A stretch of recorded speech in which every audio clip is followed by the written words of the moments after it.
Está con nosotros Omar Plaguín, secretario general del Sindicato de Canillitas. Omar, bienvenido, ¿eh? Gracias a ustedes por invitarme, un gusto. Bueno, ya restituyeron el gremio. Sí, antes de ayer.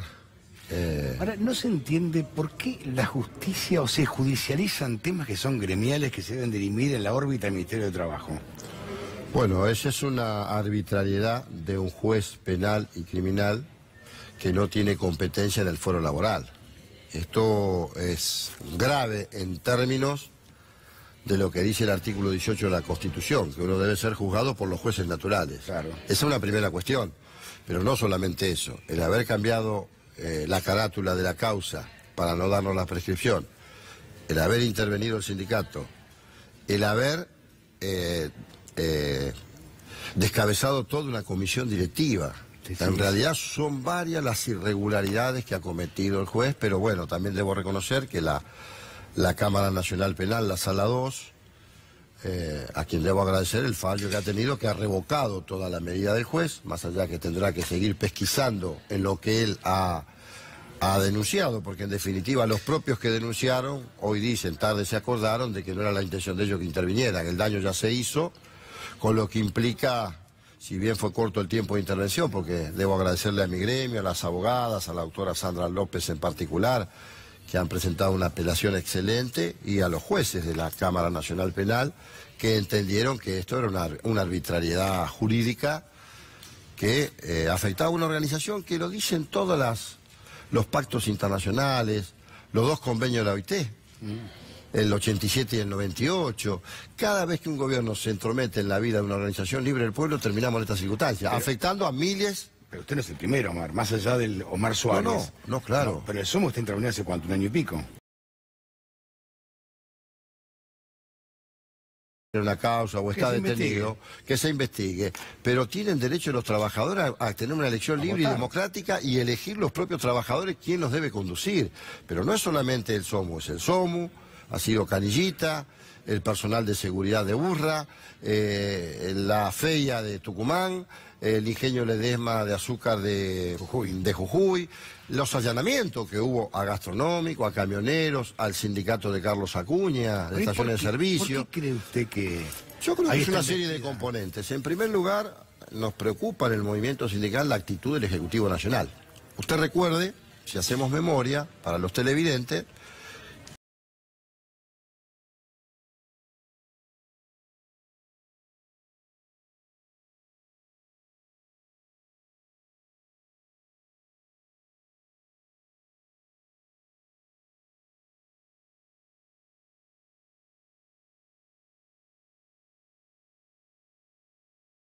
cuando empezó a hablar de las mafias sindicales.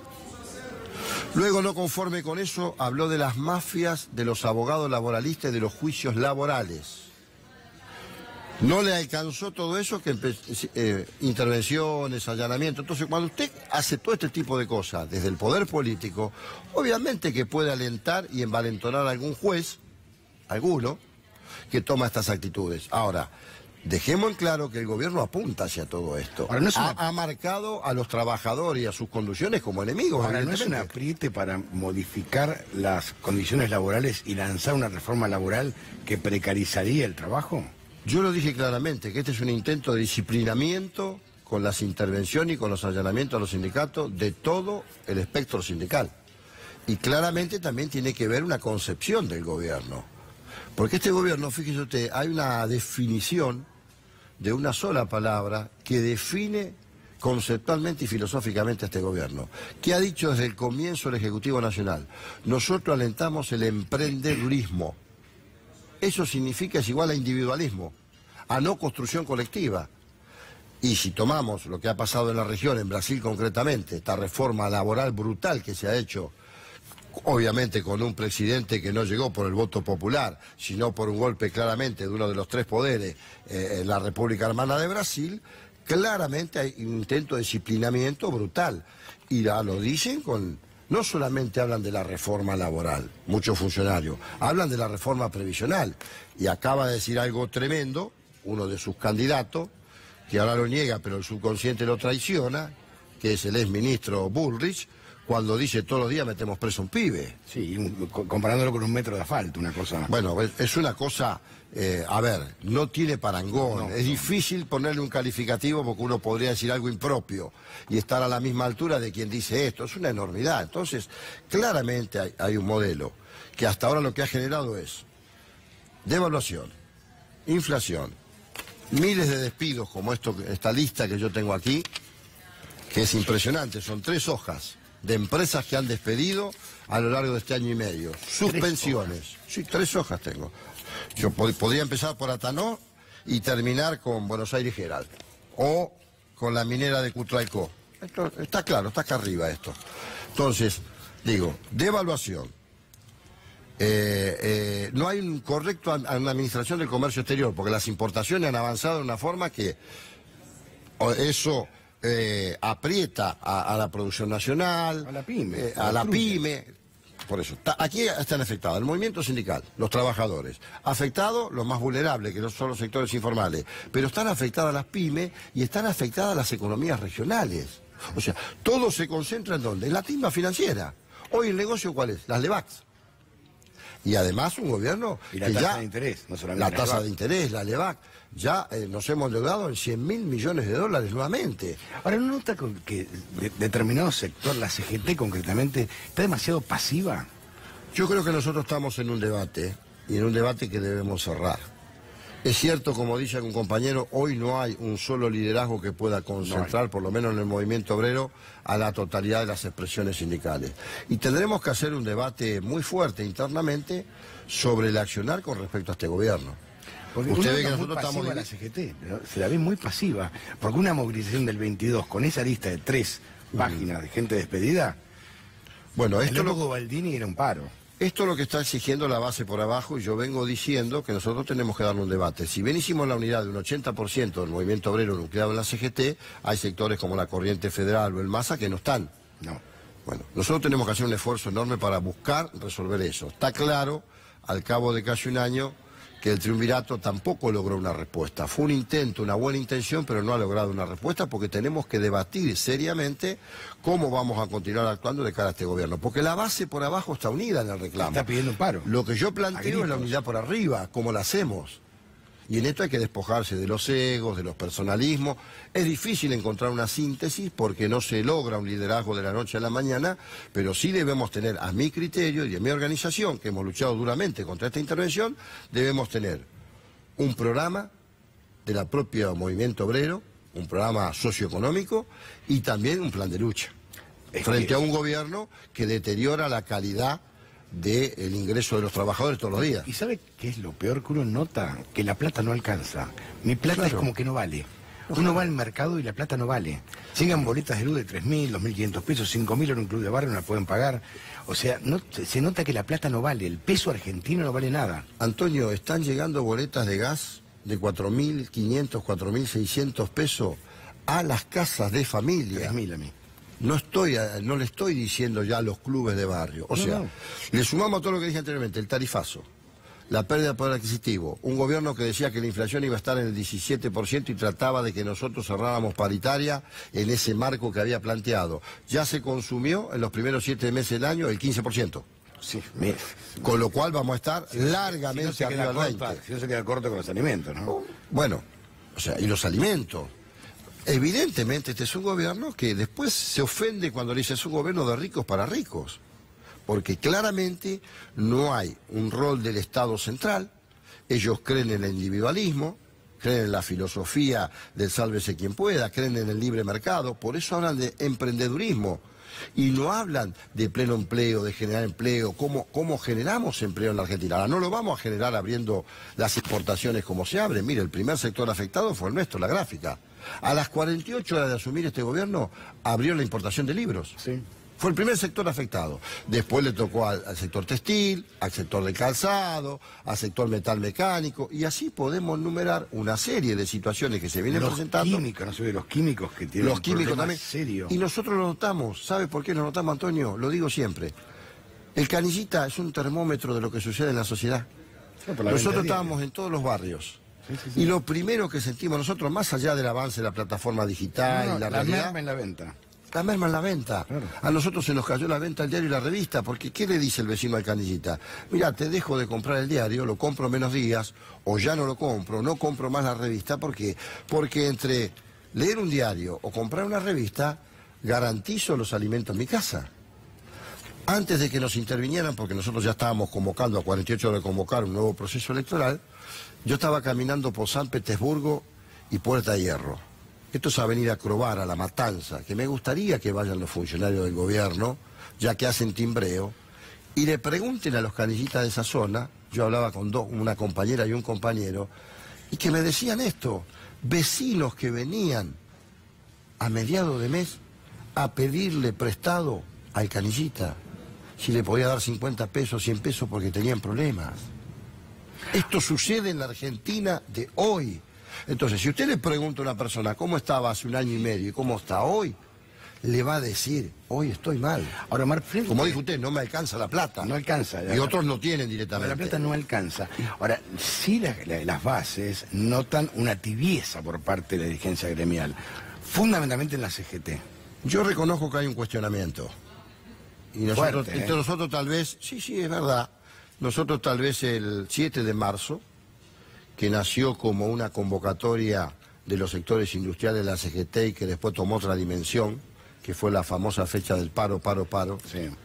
Me parece que quizás ahí nosotros teníamos que haber tomado otra actitud, pero al haber un triunvirato es muy difícil porque hay que poner 3 personas de acuerdo. Quizás si hubiera habido un solo liderazgo, quizás ese compañero hubiera tomado otra actitud sobre la marcha en el mismo momento. Y acá nos cabe la de para mí el científico más grande que tuvo la humanidad, que es Albert Einstein. Él decía, hay momentos que la imaginación es más importante que el conocimiento. Y quizás hay momentos que nosotros tenemos que imaginar otras cosas. Yo creo que nosotros también somos fruto de la crisis que se vive en todo contexto. Hay una crisis de los partidos políticos, sobre todo en el peronismo, ¿no? Como ya la tuvo el radicalismo en el 2001 y hoy termina acompañando gran parte del radicalismo a Cambiemos. Nosotros mismos tenemos esa crisis. Que si Alfonsín resucita... Bueno, se pondría muy mal, don Raúl. Y además tenemos que resolver cuestiones que nos quedaron del gobierno anterior, que nosotros tenemos que discutir, porque muchas veces nos quedan algunas cosas, porque nosotros nos dividimos en el gobierno anterior en 3 sectores. Sí. Y nos quedan algunas cosas que tenemos que saldar, y yo creo que eso se salda con la discusión. También lo que se nota es que el retiro de Moyano dejó prácticamente acéfala a la CGT. Sí, ya estábamos divididas, nosotros ya estábamos divididos. Precisamente en la división de cómo percibíamos el tercer mandato del gobierno de Kirchner. En realidad fue el segundo mandato de Cristina Fernández de Kirchner. Sí. Ahí tuvimos una división producto de algunos cuestionamientos que algunos teníamos que nunca lo terminamos de saldar. Ahí ya nos dividimos. Y después no logramos buscar en un solo liderazgo, hicimos lo que creo que pudimos o lo que estaba a nuestro alcance de hacer un triunvirato, que son todos compañeros respetables. Pero evidentemente es muy difícil y también hay que plantarse frente a esta realidad que plantea este gobierno. Yo creo que 2 debates tenemos pendientes. Uno, ¿qué nos quedó del otro gobierno? Todo lo que podemos rescatar y lo que teníamos diferencias, pero resolverlo en un debate. Y lo nuevo es, bueno, aquello ya pasó. ¿Cómo nos plantamos frente a este gobierno?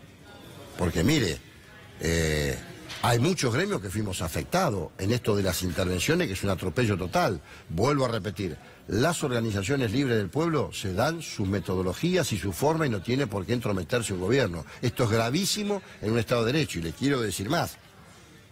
Usted vio el procedimiento que se hizo en Canillita. Sí, lo estábamos 120 gendarmes. Estábamos en vivo. Exacto, ustedes fueron los primeros que estuvieron ahí. Y 7 carros de asalto. Una locura. Una locura total. Eso es propio de un gobierno que no está en Estado de Derecho. Lo que pasa es que... Bueno, en esto la CGT tiene que reaccionar también, porque siguen avanzando. Bueno, es una discusión que tenemos pendiente. ¿Qué pasa si el 22 no anuncian un paro? ¿No siente que va a haber un problema serio de las bases para con los dirigentes? Mire, yo no sé en el contexto electoral cómo se va a mirar esto. Yo siempre digo que el país no se puede parar porque cada 2 años hay elecciones. Nosotros tenemos una situación que es permanente, la conflictividad social. Y en esto el movimiento sindical tiene que dar respuestas todos los días. Sí creo que nosotros, lo he dicho, obviamente que yo estas discusiones las doy dentro del Parlamento Obrero porque corresponde que así sea, pero sí he dicho que tenemos que cambiar de actitud. Yo estoy a favor de cambiar de actitud porque hay un reclamo generalizado por abajo, si quiere, que ¿no? Quizás no todos lo vemos de la misma manera. Lo veo en mi organización. otros lo tienen que ver en la suya. Y además esta lista... Sí, que es enorme. Esta lista, que es enorme, nos tiene que llamar seriamente a la reflexión, porque en la base hay una disconformidad, es cierto, por lo que está pasando, pero también es claro que cada fracción que hay en el sindicalismo no logra sintetizar al conjunto. Usted fíjese que no es solamente la CGT, sino que las otras expresiones hoy tampoco han tenido una medida contundente. No somos solamente nosotros. No. Aclaremos que tampoco la tuvo la Azul y Blanca. Han cerrado cantidad de restaurantes. Ni siquiera las otras expresiones gremiales que están fuera de CGT hoy no han tenido un accionar. Vuelvo a repetir. Nosotros creo que tenemos que cambiar la actitud y tenemos que lograr la unidad con todos los sectores que hoy integran, por lo menos quienes venimos históricamente de más de 70 años entre la CGT, pero previo a eso tiene que haber un debate, un programa y un plan de lucha. Si no, va a ser muy difícil. Yo estoy convencido que más allá de estas elecciones de medio término, que creo que le van a expresar al gobierno su disconformidad, estoy convencido de eso. Y también aclarar algo, esta es una elección por provincias, de provincias y de medio término, no es una elección nacional como ya quiere hacer ver el gobierno. Que bueno, a nivel... No, esta es una elección de cada provincia, donde van a elegir sus legislativos, sus consejos deliberantes, digamos. Entonces no confundamos a la ciudadanía. Sí estoy convencido que hay que cambiar la actitud y que nosotros tenemos que volver a esta discusión para mí primaria, que es en qué país queremos volver, cuál es el rol del Estado y cuál es el protagonismo que tenemos que tener los trabajadores. Y sobre todo cuando volvamos a tener un gobierno de carácter nacional y popular, creo que también tiene que tener un gran protagonismo en la discusión de la conformación de ese gobierno, el movimiento sindical, que no lo hemos tenido hace muchos años. Creo que esto es un debate que lo tenemos que dar de la misma manera... De los 90. Exacto. Que es el peronismo del siglo XXI. Yo me acuerdo que en época de que Cafiero era candidato a gobernador, el tercero siempre era gremialista. Castillo, sí, me acuerdo, y tantos. Sí, pero más allá de los legisladores. O sea, que no han logrado insertarse nuevamente. Antonio, pero más allá de los legisladores, aquellos que creemos como, creo personalmente, que el peronismo es una estrategia de poder de la clase trabajadora, ¿por qué no en las áreas ejecutivas? ¿Por qué un ministro de Trabajo no puede ser un hombre que surja de las propias entrañas del movimiento sindical? Han surgido. Otero en su momento. Alderete, por ejemplo. Bueno, han surgido. Digo... Triaca Padre. Sí. Jorge Triaca es el hijo de Triaca Padre. Sí, bueno, pero en un contexto de un gobierno que piensa, digamos, totalmente opuesto a lo que pensamos los peronistas, ¿no? Pero tampoco les fue bien a los gremialistas cuando fueron ministros de Trabajo. Pero no son hombres que, digamos, es cierto eso. Por eso digo, en un contexto de un gobierno nacional y popular, el movimiento sindical tiene que tener otro protagonismo. No es que se le ha dado, para mi criterio esto, digo, no solamente yo debo respetar a un profesional, pero también a una persona que en el movimiento obrero gestiona y administra todos los días como hacemos nosotros, con la salud, con la educación, con la formación profesional que es salida laboral en momentos de crisis como este, con la recreación, con el turismo, porque el sindicato no es solamente la conflictividad, es también la gestionar y administrar. Y nosotros podemos dar acabadas muestras de la capacidad que tiene en general el sindicalismo argentino en la gestión de administración de los derechos de los trabajadores. De hecho, es uno de los sindicatos de los sindicalismos más reconocidos del mundo. Ahora está el otro tema. En este caso, lo que usted dice, bueno, cómo damos respuesta a través de la conflictividad con la lucha y cómo nos posicionamos. En estas circunstancias, porque lo que se nota es que el justicialismo, el peronismo, va perdiendo terreno frente a la izquierda, en varios gremios. Bueno, esas discusiones están... la discusión en la base, y eso tiene que ver que a veces, me parece a mí, cada vez que nosotros tenemos un gobierno peronista, fíjese que terminamos divididos. Sí. Revise la historia. Sí, no. Y eso tiene que ver porque cada vez que hay un gobierno de sesgo peronista se cierra el debate. Pero me acuerdo de y nosotros no sabemos cómo resolverlo, ni unos ni otros, porque en definitiva la ruptura en el 2011, la ruptura del gobierno de la expresidenta Cristina Fernández de Kirchner, como Moyano en ese momento que estaba al frente de la CGT, no fue perjudicial para ambos. Sí, en la época de Menem, el Teatro San Martín. Exacto. Se divide, nosotros nunca nos beneficiamos.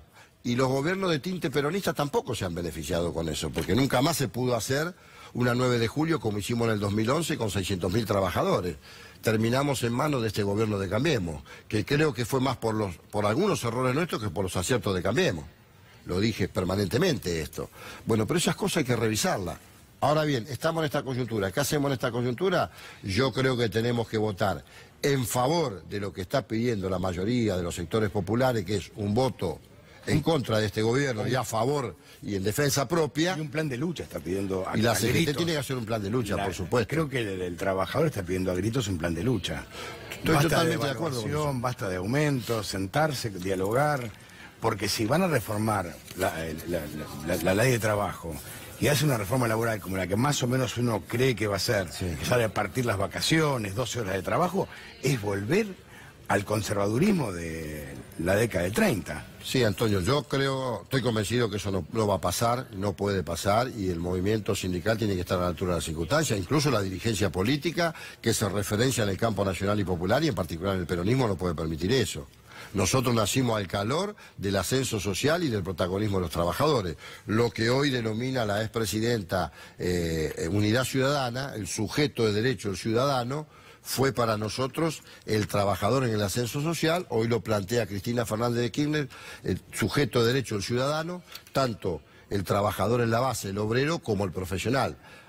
Pero en esto yo tengo, digamos, una mirada también un poco más allá. El único sujeto de transformación y de cambio es el trabajador, porque es la única clase. Por lo tanto, aspiro que este debate lo podamos hacer después de estas elecciones de medio término, los sectores que nos identificamos del campo nacional y popular y el movimiento sindical. Y nosotros como dirigentes sindicales tenemos una enorme responsabilidad. Tener un oído en la base y ser capaces de unirnos por arriba. Lo dije en Ferro, Antonio. Hay una frase de aquel senador, cónsul y gobernador de Roma, que fue Cornelio Tácito, que él decía: luchan todos separados y son derrotados todos juntos. Y nosotros tenemos que luchar juntos para no ser derrotados, pero sobre todo la dirigencia, me incluyo, tenemos la responsabilidad de bregar por la unidad, porque por abajo siempre está. Gracias, Omar, muy amable. No, gracias a ustedes por la deferencia. Muy amable. Vamos rápidamente un móvil.